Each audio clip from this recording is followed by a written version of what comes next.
তুরস্কের দিকে ছোড়া ক্ষেপণাস্ত্রের দায় অস্বীকার করেছে ইরান, এমনটা জানিয়েছে তুরস্ক।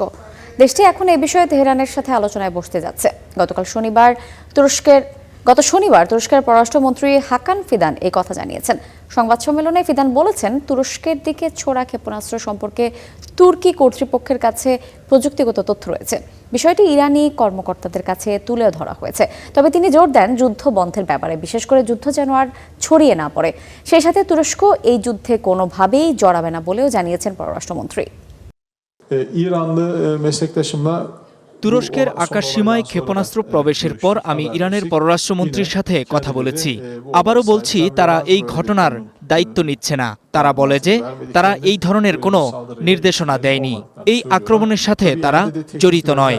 তবে অবশ্যই এ বিষয়ে প্রযুক্তিগত তথ্য রয়েছে। সত্যি বলতে আমরা তাদের সাথে তাদের বক্তব্য ও বাস্তবতার মধ্যে যে ফারাক রয়েছে তা নিয়ে কথা বলছি।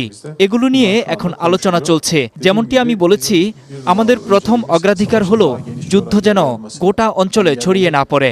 সম্ভব হলে এই মুহূর্তে যুদ্ধ বন্ধ করা। এর বাইরে কোনো পরিস্থিতিতেই যেন তুরস্ক এই যুদ্ধে জড়িয়ে না পড়ে সেটি নিশ্চিত করা।